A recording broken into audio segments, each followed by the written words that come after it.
Hey viewers, do you like space? Do you like pirates? Do you like pirates that come from space? Well, here's a Sentai show for you guys. Pirate Sentai Gokaiger is the 35th Super Sentai series and celebrated the 35th anniversary to the franchise. For those who aren't familiar with Super Sentai, this is the franchise that is adapted in the US as the Power Rangers franchise, which is turning 20 next year. With all that said, let's start this review. The series begins with a war between the Zangiak and the past 34 Sentai teams, with an epic track and explosions that would make Michael Bay jealous. This scene just gets you hyped up while seeing all the old teams kicking ass together. By the way, doesn't anybody find it a little weird that some of these guys are supposed to be dead and yet they're fighting around here? Anyways, near the end, Aka Ranger tells all 34 teams to sacrifice their powers to defend the Earth.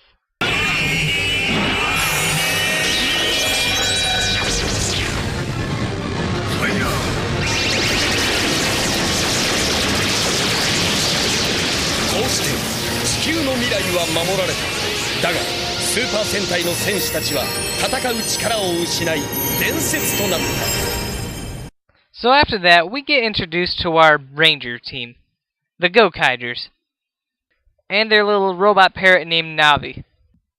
The Gokaigers come to Earth and search for the greatest treasure in the universe. Along the way, they meet Rangers from previous seasons, and they get their grand power by said Ranger from said team, and they use it to give their Mech Gokai-O a certain power-up. Also, here comes a morphing sequence that's pretty beast. And yes, I'm gonna call it morphing just for convenience, you know.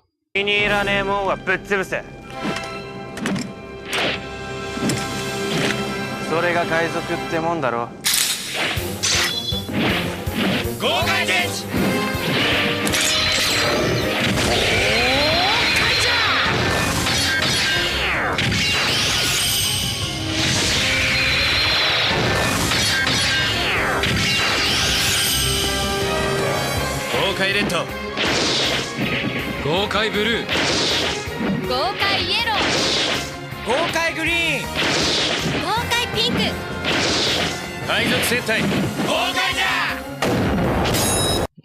The Gokaiger's device, the Mobile 8, is another cell phone device, but this one in particular is pretty cool because they use these keys called the Ranger keys, and not only they can use their own powers, but they use the powers of past Rangers and transform into them. Kinda like a certain Kamen Rider. Our lead character, Captain Marvelous, aka Gokai Red, is the kind of guy who desires everything to be interesting and exciting. And being the pirate that he is, he can be reckless at times. He once traveled alongside Aka Red, you know, that one dude from Gokaiger vs. Super Sentai, and he does care a lot for his crew. And he trusts that they can handle a certain situation. I really dig the way how he fights, a sword in one hand and the gun in the other, while the rest of the crew, save for Guy, dual wield with the swords and the guns. Joe, and I don't mean that Joe, is the second in command and is the swordsman of the team. He was once a Zangiak member, and he learned his moves from a man named Sid Bamek, who is also Bizorg. Now, Luca is my favorite character. She is a tomboy and the ship's lookout. She's into treasure and has an appreciation for money because she grew up in a poor family. She can be greedy, she even finds ways of getting money. Also, she has a collection of jewelry. Don Dogaire is considered the least threatening member of the crew. When they first met him, he fixed the Gokaiger's ship and cooked for them. And because he was always operating on stuff, he got the name of Doc. And later he makes the Galleon Buster because toy sales. He's a pacifist, and considering that he's a Sentai hero, that causes some problems at times because he'd rather avoid the fighting.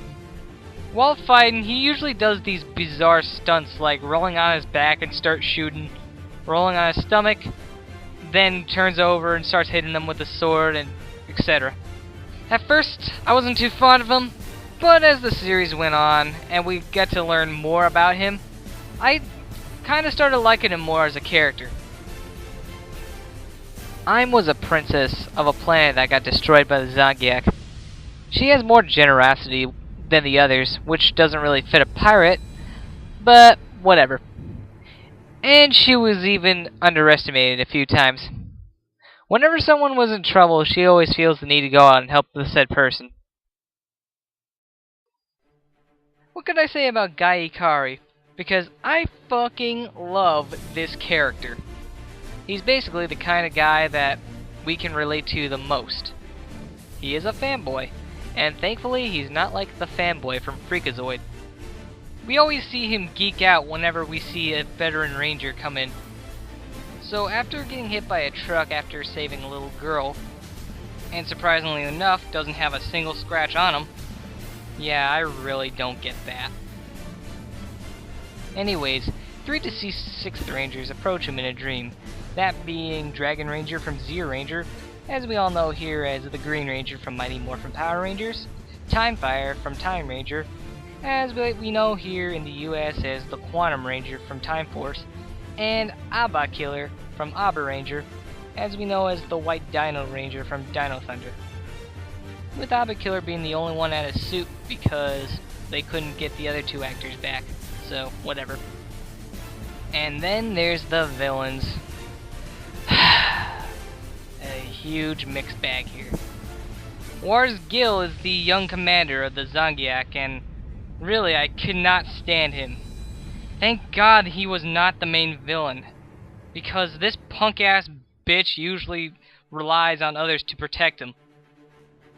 Thankfully, this walking joke gets killed off in the middle of the series.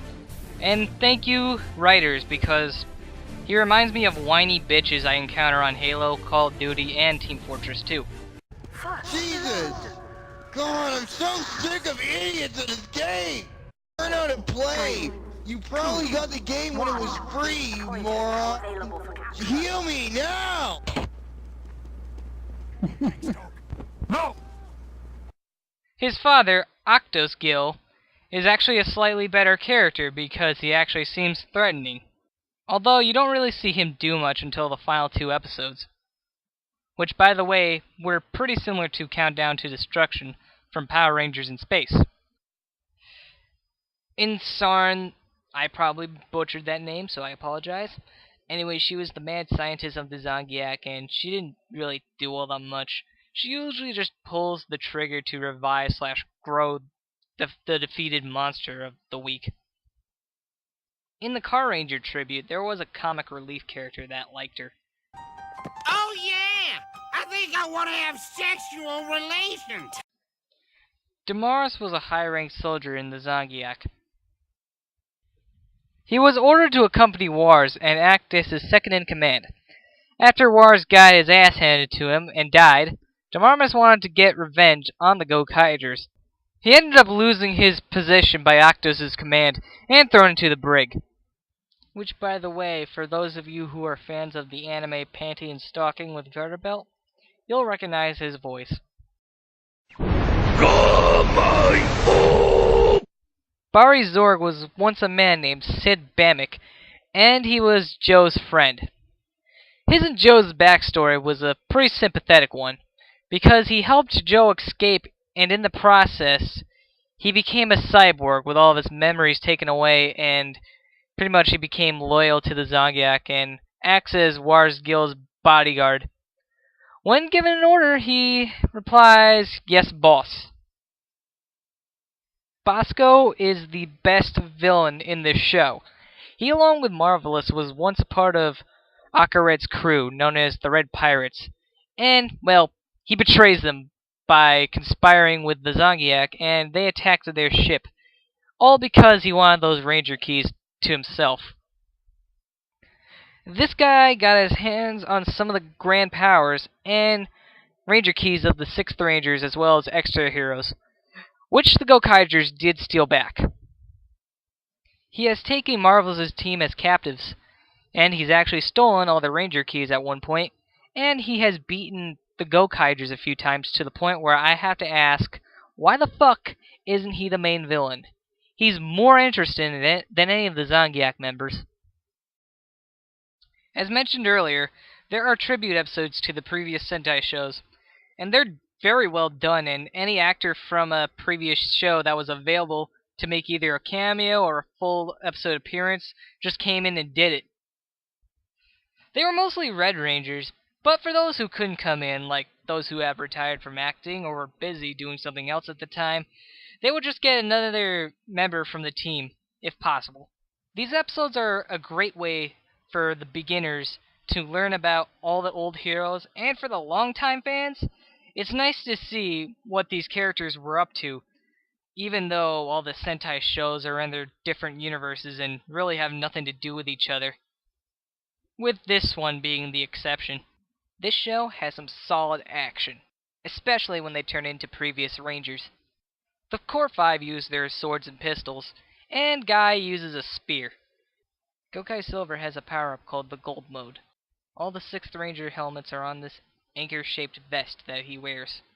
Also, he has his own finisher called Gokai Legend Dream, where he summons all the 6th Rangers before him. When the Gokaigers go and kill the monster of the week, they've set the Ranger keys in the weapons, and when they do that, it screams out Final Wave, and unfortunately we saw less of that when they got the Galleon Buster. The Galleon Buster was a cool looking gun, and I know this is a little nitpick, but it came in a little too late in the series. Still, it's a cool design, and I like it how whenever they put in a certain colored key, it says, this insert color here, charge. The mechs are awesome. Gokai-O has a nice design, and the hat makes it look like it's really a pirate. And as I mentioned earlier, once the Gokaigers get a certain team's grand power, they set the Ranger keys in and they use it to give Gokai-O a power-up. Guy's mech is a time-traveling dinosaur with a drill. It's got 3 forms. There's Goju Drill, then there's Goju Rex, and then there is Gojujin. Holy shit, those names are fun to say. Anyways, Gojujin was the coolest looking out of the 3 forms, and I like it how one of his arms is a drill. Overall, I think Gokaiger is a great series for new fans and old fans. New fans get to learn about the old teams via tribute episodes or the Gokai changes. And old fans can appreciate the appearances of the old characters and seeing the actors reprise their roles. And even after all these years, it's nice to see that these actors are still having fun playing as these characters, even if it's the last time they'll ever play as them, probably. And the story and characters were well done and nicely developed. They went from pirates searching for something on Earth to heroes that saved the Earth. My only complaints were that some of the grand powers were a little overused, like Shinken Gokai-O or Maji Gokai-O, and the villains really weren't all that great except for Bosco. But those are minor considering the great story that was put out. I give Pirate Sentai Gokaiger a 9 out of 10. Peace out.